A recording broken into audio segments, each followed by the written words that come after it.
আমাদের ছোট গ্রাম মায়ের সমান, আলো দিয়ে বায়ু দিয়ে বাঁচাইছে প্রাণ। মাঠ ভরা ধান আর জল ভরা দিঘি, চাঁদের কিরণ লেগে করে ঝিকিমিকি। আম গাছ জাম গাছ বাঁশঝাড় যেন মিলেমিশে আছে ওরা আত্মীয় হেন। সকালে সোনার রবি পূব দিকে ওঠে, পাখি ডাকে বায়ু বয়, নানা ফুল ফোটে। কবি বন্দে আলী মিয়া তার কবিতায় গ্রাম সম্পর্কে যা যা বলেছিলেন তার সবকিছুই আছে এই গ্রামে। প্রিয় দর্শক, স্বাগত জানাচ্ছি আশুলিয়া থানার শিমুলিয়া গ্রামে। আজ সারাদিন দেখব এই গ্রামের রত্নরাজি। শস্য শ্যামল এই গ্রামটি ঢাকা জেলার সাভার উপজেলায়। সাভারের প্রাণকেন্দ্র থেকে প্রায় 40 কিলোমিটার উত্তর পশ্চিমে এলে আপনার মন ভরে যাবে নিসর্গধন্য শিমুলিয়ার রূপ দেখে। ঢাকা শহর জনবহুল ও দূষিত এলাকা, এটা আমরা সবাই জানি।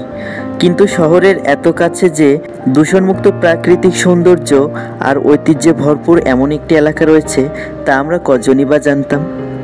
এখানে আপনি দেখবেন অসংখ্য পুকুর, ডোবা আর ফসলের মাঠ, রয়েছে মেঠোপথও। মেঠোপথের দুধারে দেখতে পাবেন সুন্দর সুন্দর গ্রাম্য বাড়ি আর পশু পাখি, কোনোটা গৃহপালিত বা কোনোটা বন্য। আলাদা করাই যেন দুষ্কর হয়ে উঠবে। এই গ্রামের মেঠোপথগুলোতে হাঁটতে দারুণ লাগবে আপনার।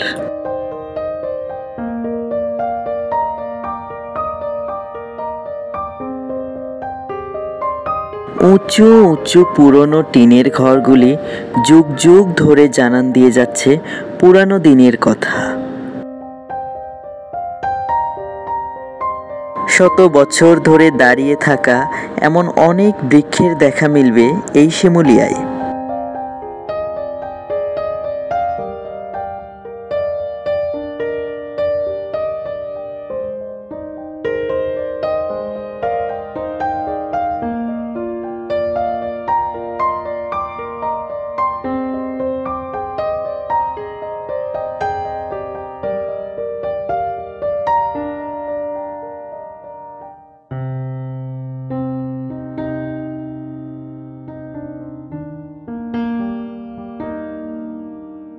এগুলো টিনের দোতলা বিশিষ্ট ঘর।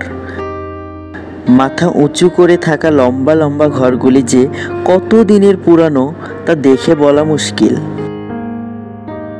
পাঠশালা থেকে বাড়ি ফেরার আনন্দ আমাদের সবার শৈশবের স্মৃতিকে নাড়িয়ে দেয় নাকি?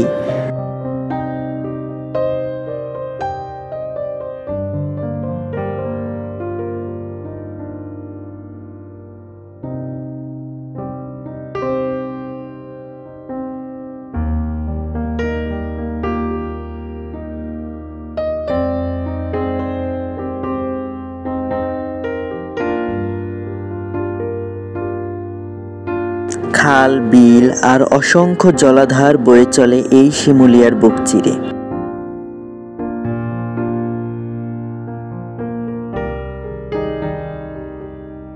দৈনন্দিন জীবনের নানান কাজে ছুটে চলা গ্রামের মানুষগুলো যে কত আপন হতে পারে তা আপনি ইট পাথরের শহরে বসে কখনোই আন্দাজ করতে পারবেন না।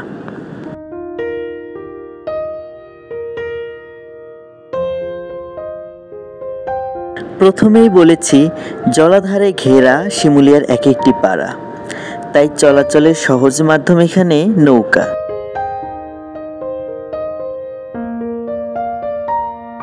রং বেরঙের বাহারি নৌকা বাংলার অনন্য ঐতিহ্যবাহী একটি যোগাযোগ মাধ্যম।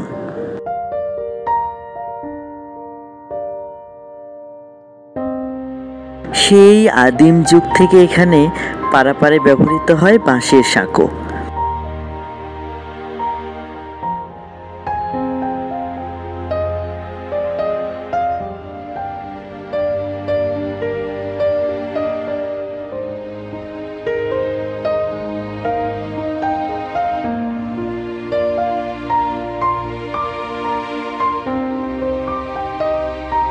বেশ দীর্ঘ এই বাঁশের সাঁকোটি পেরোলেই আপনি দেখতে পাবেন মৃৎশিল্পের বিশাল এক কর্মযজ্ঞ।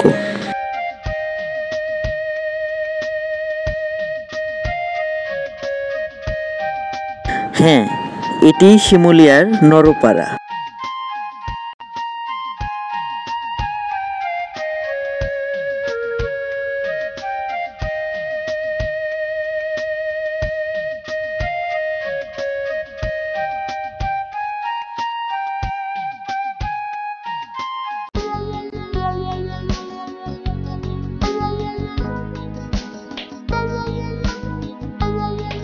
নারী পুরুষ নির্বিশেষে বাড়িতেই বানায় দৈনন্দিন ব্যবহার্য নানান ধরনের মাটির বাসন।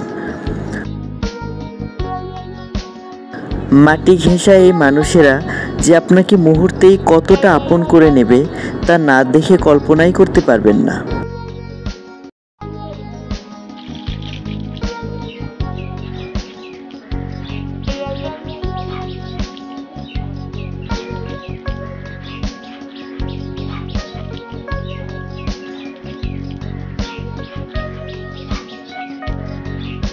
কর্মযজ্ঞের চাকা এখানে ঘোরে অষ্টপ্রহর।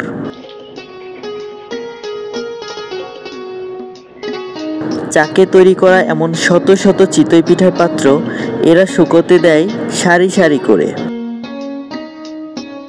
ভারে করে ফেরিওয়ালা এখানে এনেছে বাচ্চাদের মুখরোচক খাবার।